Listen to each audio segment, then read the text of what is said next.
No pior setor da bolsa, pelo que dizem, uma ação trouxe retorno de 93%, outra ação de 84%, mas qual que é o segredo para em um setor ruim, um setor mal visto, um setor que é tão difamado da bolsa como é o varejo, as ações trazerem esse tipo de resultado, ter ações que tenham conseguido desempenhar nesse primeiro semestre de forma tão brutal, de forma tão avassaladora, trazendo muito lucro, muito retorno para quem entendeu o processo e investiu nelas.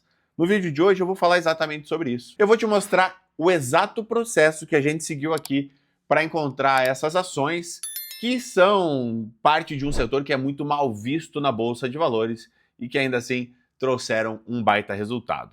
Se você ainda não me conhece, muito prazer. Meu nome é Rodrigo Pilati e aqui eu te ajudo a investir de um jeito simples e seguro para receber renda passiva. Então, já curte esse conteúdo, se inscreve no meu canal, ativa o sininho das notificações e fica até o final que você vai entender o exato processo para ter esse tipo de resultado também, caso você se interesse em investir na Bolsa de Valores.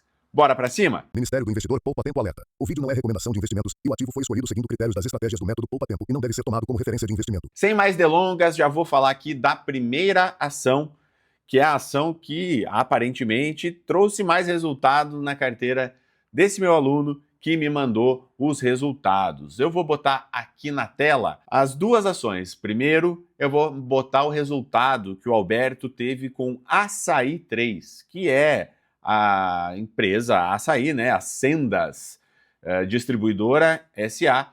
Açaí 3, todo mundo conhece como mercado, atacado, enfim, Açaí. E essa ação trouxe o resultado de 84,07 na carteira do meu aluno, o Alberto. Vamos lá. O que foi analisado para entender que essa ação tinha um grande potencial de crescimento e um grande potencial de valorização? Primeira coisa, a gente pegou e entendeu qual é o processo para escolher boas ações, ações boas, de boas empresas, que estão ali descontadas, que estão baratas, que estão abaixo do valor teto delas, né? Então a gente mira ações que valem, por exemplo, R$1 e que você vai pagar 50 centavos, ações que valem R$100 e você vai pagar 60, 70 reais, para ter essa margem de crescimento, para ter essa margem de segurança e conseguir aumentar o patrimônio e ter uma boa rentabilidade. Esse é o nosso processo. E como é que a gente chegou nessa ação, na ação da Açaí 3? Eu vou mostrar aqui alguns dados dela em tela para que você entenda qual é o processo que a gente adotou. Se a gente reparar, é uma ação que ela já custou R$ 11,86 no último ano, mas também chegou a valer R$ 5,06. Então ela teve uma queda muito brusca por algum motivo. Aparentemente, o motivo foi mais rumor de mercado do que um problema efetivo da empresa. Tanto que ela se recuperou e no dia que eu estou gravando esse vídeo, ela chegou, ou está custando, né, R$10,81, muito próximo à máxima que ela já atingiu nas últimas 52 semanas ou no último ano. Então essa ação, ela teve uma baita de uma queda, e ela teve uma baita de uma recuperação, o que mostra que, aparentemente, o que falavam sobre essa empresa não era bem verdade, ela tinha resultados sólidos, ela tinha consistência e passou, de repente, eventualmente, por algum problema pontual, mas esse problema foi resolvido. Mas como é que a gente sabe que esse aqui é um bom ativo? Como é que a gente chega? Quais as métricas que a gente utiliza para analisar uma ação? O primeiro deles é a liquidez, a negociação diária ou a média de negociação diária desse ativo na Bolsa de Valores. Quando a gente pega uma ação como a Açaí, a gente vê que a média do dia, média de negociação no dia, é de 168 milhões de reais. Então, ela tem uma baita liquidez. E por que a liquidez é importante? Quando você negocia ativos com baixa liquidez, ou seja, com pouca negociação em bolsa, a tendência é de que seja mais difícil você vender aquele ativo. Por exemplo, você tem um carro que é um Gol. Um Gol é um carro que é extremamente vendido, é um preço baixo, é um carro popular, é um carro que é fácil de comércio, enfim, é um carro que tem saída no mercado. Digamos que você compre um outro carro no mesmo valor do Gol, como um Bora, que era uma bomba, né? Na minha época falava que o Bora era uma bomba, que o Bora leva embora essa porra aqui. Mas enfim, um carro que é considerado uma bomba, que não tem tanta saída, a liquidez dele, a procura por ele é muito menor do que a procura por um Gol, por exemplo. Ou, se você preferir entender assim, se você for numa loja de carro com um Gol e com o Bora e os dois valerem a mesma coisa, eu tenho certeza que o vendedor vai preferir pegar o teu Gol na negociação do que pegar um Bora. Então, isso tudo faz parte de liquidez, para deixar essa coisa mais palpável para você entender, para deixar para trazer para um campo mais raso, para deixar essa coisa de liquidez, negociação um pouco mais clara para quem é leigo. Quem já não é leigo entende muito bem esse conceito, então não tem muito o que explicar aqui. É a média de negociação diária, é quanto em reais esse ativo é negociado por dia, e nesse caso aqui a gente chega ao valor de 168 milhões, o que é um baita de um valor de negociação diária. Então, passou no primeiro crivo. O segundo crivo é a gente olhar o indicador chamado ROIC, que é o retorno sobre o investimento ou o capital investido nessa empresa. Quanto maior o retorno sobre o capital investido nessa empresa,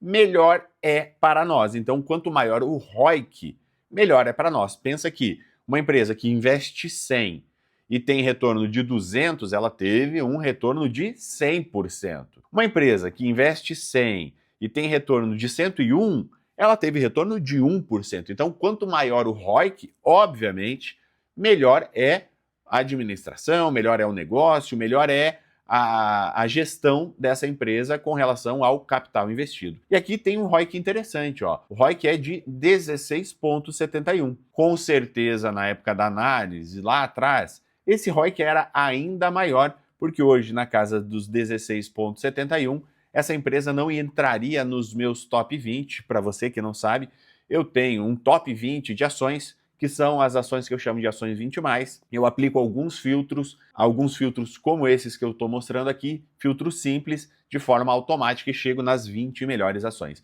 Com um ROIC de 16,71, com certeza essa empresa não estaria no top 20. Se você tiver mais interesse, se você quiser conhecer um pouco melhor sobre as ações 20+, aqui no comentário fixado tem um link, é só você entrar, assistir a aula, entender como é que funciona esse processo e ver se ele faz sentido para você, beleza? Então, com um ROIC de 16,71, essa empresa hoje não entraria, mas lá atrás ela estava. Então, beleza, ela tinha um ROIC maior, o que mostra que ela tinha um resultado melhor. Segundo item que a gente pode olhar é o PL, o preço sobre o lucro. Veja que essa ação subiu muito. A gente comprou ela ali na casa dos R$5.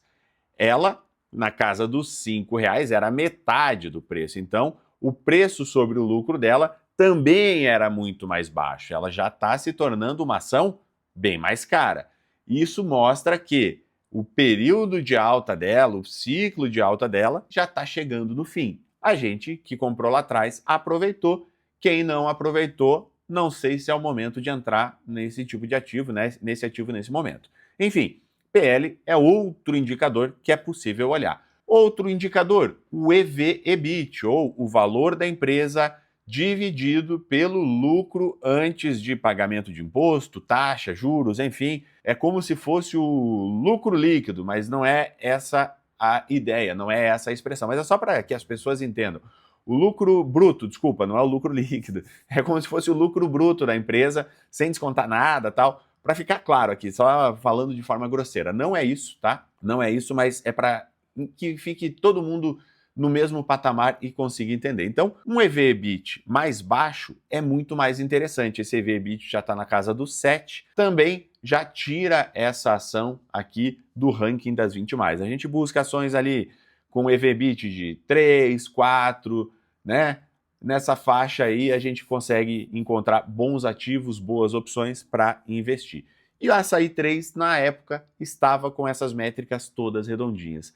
tanto estava que trouxe para nós um resultado absurdo de 84,07% de rentabilidade. Isso mostra que escolher ações baratas, sem olhar para o setor da economia que ela está inserida, sem ficar pensando, esse setor é ruim, esse setor historicamente não traz resultado. Dane-se, dane-se. Se a empresa tem bons números, tem boa margem, tem bons resultados e tem potencial de crescimento, eu vou investir, eu vou apostar nessa empresa. E é isso que eu fiz aqui com a Açaí 3. A outra empresa é uma empresa que também é mal vista, é mal falada, é mal analisada por muitas pessoas, mas trouxe um resultado estarrecedor de 93,05%. É a CIA, ou empresa de código CEAB3, sendo que o Alberto começou a investir nela em 26 de dezembro de 2025, então já se passaram aí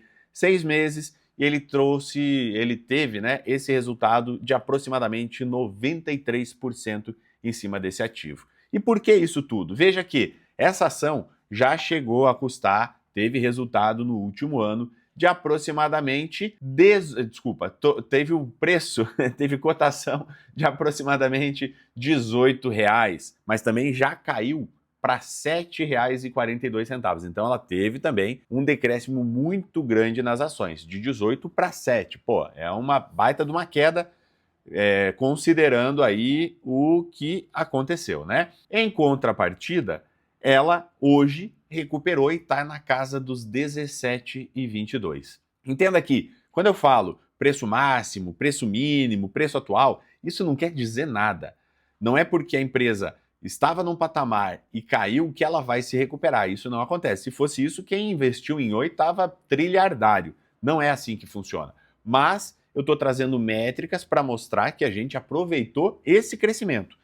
Unicamente com fins didáticos e de explanação aqui, para que você entenda que eu estou apresentando para você uma ação que trouxe um resultado absurdo. Aqui fala num retorno de 80,31% nos últimos 12 meses, mas teve um resultado maior e eu já apresentei ali para vocês, beleza? Então, essa ação ela estava num patamar, ela subiu de patamar por conta dos números que a gente vai analisar agora. Então, quando a gente olha aqui, a primeira métrica, liquidez, ela tem uma liquidez bem menor que a Açaí, mas tem uma boa liquidez, na casa dos 2 milhões. Então, você não vai ficar com esse ativo emperrado na tua mão, caso você compre. Outro dado interessante é o ROIC, na casa dos 16%. Eu já falei, hoje ela já não estaria aí tão bem colocada no meu ranking, mas, porém, contudo, no entanto, lá atrás ela estava e eu consegui aproveitar. Outro dado, o PL, 13,69. O ideal é sempre buscar ações com PL abaixo de 10. Isso é interessante.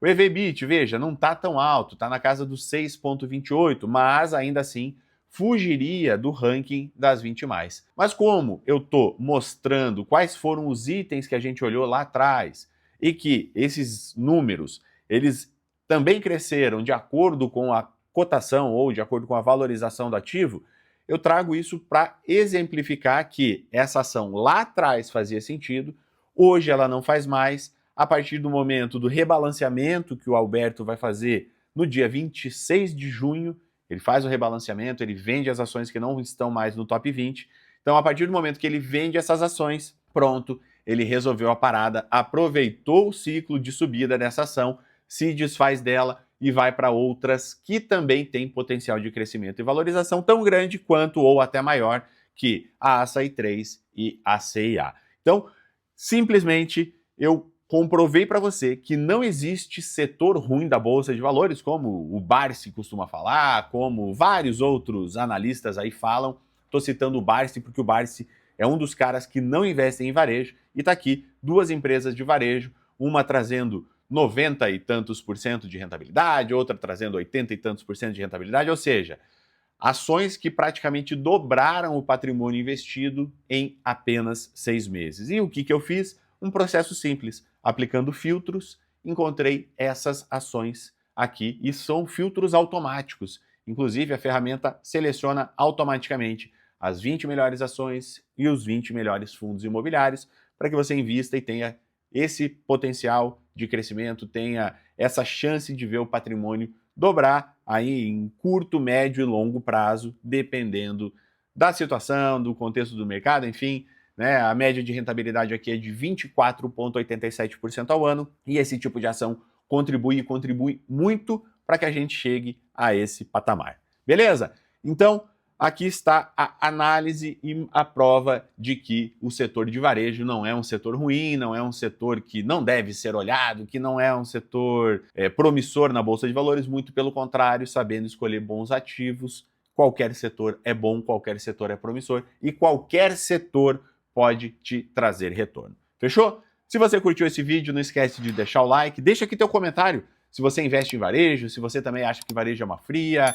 Quero saber, quero entender um pouco melhor as coisas que você pensa para poder trazer conteúdos cada vez mais ricos, cada vez mais que te ajudem mais a investir de um jeito simples e seguro para você receber renda passiva. E não esquece de ativar o sininho da notificação, se inscrever no canal e é nóis, bora para cima.